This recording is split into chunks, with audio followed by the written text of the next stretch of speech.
Saluditos mis empoderados y empoderadas, hoy les traigo una receta que espero de corazón sea de bendición para sus vidas. Y se trata de esta masa para pequeños con pocos ingredientes y que queda espectacular, el resultado les va a encantar, ya que mi propuesta es que ustedes elaboren pequeños para vender congelados y de esta manera generar ingresos para sus hogares. Entonces espero que esta receta sea de mucha utilidad junto con todas las que he compartido. Al final les voy a dejar una lista de reproducción para que vean todas esas ideas de pasapalos, pasabocas, bocaditos que también pueden formar parte de su menú o propuesta a los clientes. Ahora vamos a comenzar con la elaboración de la masa. Vamos a utilizar harina de trigo todo uso o sin preparar, una cucharadita de polvo de hornear, media cucharada de sal y una cucharada de azúcar. Estos ingredientes secos los vamos a unir y apartar un momentito. La lista de ingredientes te la voy a dejar más adelante y en la caja de descripción para que puedas hacer una captura. Vamos ahora a unir los ingredientes líquidos, que son 50 mililitros de aceite y 250 mililitros de agua tibia, no hirviendo. Agregamos los ingredientes líquidos sobre los ingredientes secos y con la ayuda de una paleta vamos a mezclar hasta que se nos dificulte hacerlo de esta manera.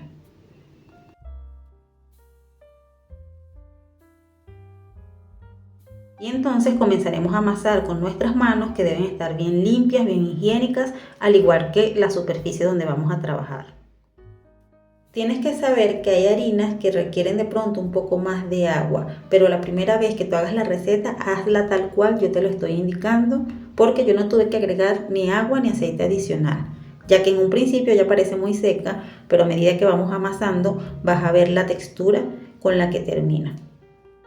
Pero si en tu caso definitivamente te fue imposible trabajarla tal cual la hicimos acá, entonces en la siguiente oportunidad considera agregar un poco más de agua de cucharada en cucharada y utiliza la misma marca de harina. Si te gusta esta receta me lo puedes hacer saber dejándome un dedito arriba y un comentario. Y también te sugiero que guardes presionando el botón de guardado y así la vas a tener siempre disponible en tu perfil personal. Seguimos acá, el tiempo de amasado será de unos 5 a 6 minutos desde que comenzamos a amasar sobre el mesón o mesada. Recuerda que este siempre debe estar seco. Transcurrido ese tiempo, la masa se veía con esta textura que tienes acá. Es una masa compacta, homogénea. Y entonces la vamos a dejar reposar, no sin antes cubrirla ligeramente con un poco de aceite para que no se reseque. Y debemos dejarla reposar siempre tapadita y donde no haya corriente de aire. Mientras la masa reposa, vamos a hablar del queso. El queso debe ser queso blanco, queso semiduro preferiblemente. También puedes utilizar queso duro si es el que encuentras. En Venezuela vas a lo seguro con el queso palmita. También tienden a utilizar el queso llanero. Pero acá en Colombia yo compro queso costeño, a veces también queso campesino. Pero en particular me gusta este queso costeño que viene un poco más blando que el normal, es menos salado y se le ven como unos huequitos. Este queso tiende a derretirse una vez se fríe, a diferencia del costeño, digamos, común. Y este queso lo vamos a cortar en bastones, nos ayudamos con una regla que solo sea de uso para la cocina, que esté bien limpiecita y vamos a tomar, como quien dice, las medidas para que todos nos queden lo más parecido posible. En mi caso, para esta receta yo estuve comprando 450 gramos de queso y los corté con las siguientes medidas: de largo 5 centímetros, de ancho 1,5 y de alto 1 centímetro. Serían los bastones más pequeños que están viendo acá, ya que queda tipo pasapalo. Acá en pantalla te está apareciendo la lista de ingredientes de la masa para que hagas una captura y en la caja de descripción también vas a encontrar todos los ingredientes con cantidades. Ya por acá la masa había reposado durante 45 minutos. Vamos entonces a estirar la masa. Yo la voy a dividir en dos partes y este restante debemos mantenerlo siempre tapadito. Si ustedes llegan a manipular la masa, a doblarla, a amasarla, deben dejarla reposar nuevamente porque recuerden que masa tocada, masa reposada. Y para estirar la masa necesitamos harina de trigo adicional, unos 100 gramos, porque debemos estar espolvoreando tanto la superficie donde vamos a estirar como la superficie de la masa. Y el grosor aproximado será de 1,5 milímetros. Asegúrense de ir despegando la masa de la superficie a medida que estiran para que luego no se deformen las tiras que vamos a cortar. La primera opción para cortar las tiras es marcar la masa con la ayuda de una regla, siempre por lo menos 2 milímetros más ancho que el bastón de queso, y luego comienzan a cortar todas sus tiras. La segunda opción, que es la que veo que utilizan actualmente, como quien dice la mayoría, sería esparcir una cantidad generosa de harina de trigo sobre la superficie de la masa, que ustedes sientan que no se les pega, y luego comienzan a enrollar sin hacer presión. Marcamos la masa para realizar los cortes, de igual manera unos milímetros más ancho que el bastón de queso, y luego procedemos a cortar procurando que sean cortes exactos. Entonces estas serían las dos opciones que yo les presento, ustedes deciden con cuál se quedan. Seguimos ahora a enrollar los tequeños. Para ello debemos humedecer la superficie de la masa o de la tira de masa, pero ligeramente, porque si nos excedemos se nos va a romper. Tomamos un extremo de la masa, lo vamos a estirar un poco sin que se rompa y seguidamente procedemos a envolver lo que es el extremo del bastón de queso. Lo vamos a hacer de dos maneras, esta es la primera. Entonces fíjense, bajamos un poco la masa para cubrir lo que es este extremo y por acá vemos que se hace como un doblez o lo hacemos nosotros mismos. Y a partir de allí comenzamos a enrollar, asegurándonos de pasar por encima de la masa que habíamos bajado. Y a medida que vamos enrollando, la tira de masa se debe sobreponer sobre la anterior por lo menos un 40 a 50% para asegurarnos de que cierre bien y que el queso no se vaya a salir. Y como está húmeda también va a ayudar a que se vaya sellando. Cuando llegamos al otro extremo, la masa debe quedar sobre el borde del queso para que podamos unirla de esta manera. Y luego enrollar hacia abajo, asegurándonos de pasar la tira de masa sobre esa unión que hicimos, que la bajamos allí un poquito. Nosotros debemos ser conscientes que queremos cerrar cualquier huequito por allí, entonces vamos a enrollar en función de ello. Todos estos sobrantes los reservamos porque los podemos volver a utilizar posteriormente. Y ya que está así enrolladito, lo que sigue es rolarlo sobre la superficie para que termine de sellar. Pero quiero que tengan algo claro, cuando uno utiliza el queso que tiende a derretirse como vimos al inicio, al momento de la fritura el queso va a buscar de salir por algún lado, por más que nosotros sellemos. El secreto allí está, es al momento de freír, sacarlo en el punto exacto, cuando apenas comienza a chisporrotear. Hay otro truquito por allí, que ya se los voy a decir hacia el final, que se hace también con el queso, como para que no se escape. Acá estamos repitiendo el proceso en cámara rápida para que vean cómo lo hicimos. Y ya vamos a hacer el segundo método, que veo que también utilizan mucho, pero a mí me gusta más este porque utilizamos menos masa y siento que quedan menos, como quien dice, masudos. Pero ustedes escogen o este método o este que vamos a hacer acá. En este caso, de igual manera, humedecemos la tira de masa ligeramente y vamos a cubrir todo el bastón de queso como están viendo acá en pantalla.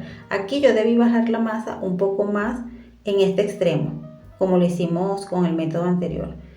Y luego comenzar a enrollar pasando encima de esa masa que habíamos bajado.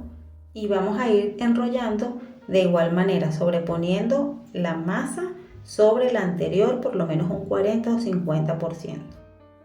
Y si les pasa como en este caso que la tira de masa no alcanzó, vamos a completar ya sea con algún sobrante o cualquiera que tengan por allí. La van a humedecer también. Acá en la unión también humedecemos con un poquito de agua y seguimos enrollando como si nada hubiera pasado. Lo que sí ocurre con este método es que es más fácil sellar los extremos, que de pronto a algunas personas con el método anterior se les puede dificultar, pero es simplemente cuestión de práctica. Entonces quedan las dos opciones, ustedes eligen. Acá también debemos rolar sobre la superficie y nos van a quedar los tequeños de esta manera. Con este método quedan cerraditos muy bonitos, pero lo que no me gusta es que se utiliza como más masa. Ya yo les voy a decir el rendimiento de la masa y del queso. Ya tenemos los tequeños listos. Hay que espolvorearlos con harina de trigo para que no se vayan a pegar entre sí, pero quitarles el exceso. No dejen que queden tan cargados de harina de trigo, porque luego entonces se va a quemar el aceite muy rápido a la hora de freír. Entonces ya tenemos los tequeños listos, ya sea para freír de una vez o para congelar y luego vender. Ahora les voy a hablar sobre la conservación de la masa, que me preguntaron mucho en el video de los pastelitos o empanadillas. La masa se puede conservar ya sea en el refrigerador o en el congelador. En los dos casos debemos guardarla muy bien en una bolsa plástica y tratar de sacar todo el aire posible. Si es para congelar, les aconsejo que la aplanen para que luego se descongele mucho más rápido. Y si pueden, la introducen a su vez en un recipiente que pueda cerrar herméticamente.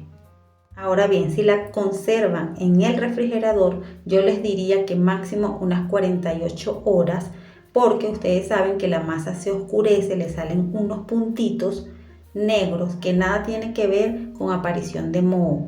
Ya les voy a explicar a qué se debe. Y la otra opción, que es la mejor, sería congelarla. Esta masa que ustedes están viendo acá tenía 3 semanas congelada y fíjense cómo conservaba su color. Pero eso sí, que la bolsita no está abierta porque si no se empieza a quemar, como están viendo por acá. De igual manera, los pequeños los pueden guardar ya listos en el refrigerador 48 horas o en el congelador, yo diría máximo 3 meses. Utilicen productos frescos, queso fresco, y les dan todas esas recomendaciones a sus clientes.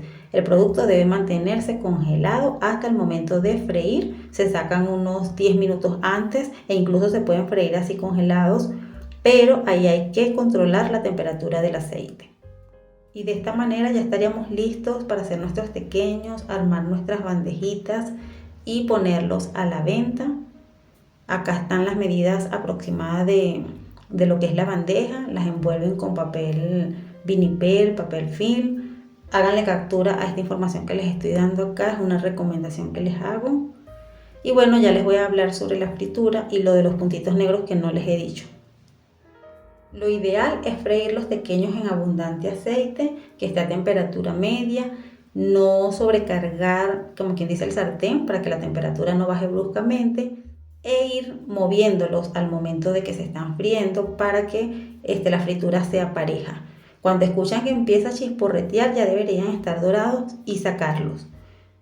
Esto cuando utilizamos el queso que se derrite. Una técnica que se emplea para evitar que el queso se escurra por allí es que pasan los bastoncitos por harina de trigo, les retiran un poco el exceso, los van a enrollar tal cual como hicimos, de acuerdo a los dos métodos que les expliqué. Y de esta manera queda el queso una vez se fríe. Queda todavía un poquito aguado, pero no como vimos al principio y vamos a ver ahorita al final.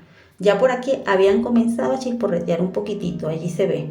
Fue el momento justo para sacar y el aceite todavía estaba limpio.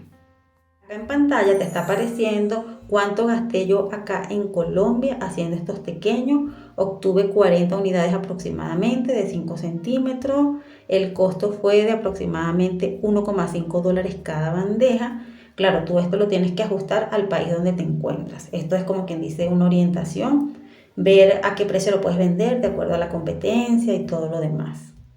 Ten en cuenta que estos precios son comprando yo por acá en la tienda, en la charcutería, pero cuando uno va a hacer para vender, lo ideal es comprar a precio de mayorista para que les salga más económico y no a precio de consumidor final. Acá al final te van a aparecer unas tarjetas que te van a llevar a una lista de reproducción en donde están todas las recetas de bocaditos que yo he preparado para que las veas y entonces puedas tener, como quien dice, más opciones. Y en cuanto a los puntitos negros en la masa refrigerada, eso se debe a que las harinas que nosotros usamos, que compramos así regularmente, ellas vienen fortificadas y entonces el hierro y esos otros aditivos que tiene comienzan a reaccionar con los ingredientes que utilizamos y por eso se oscurece, pero no es moho por lo menos en las primeras 48, 72 horas. No olvides suscribirte y activar la campana de notificaciones en la opción de todas. Chao, chao.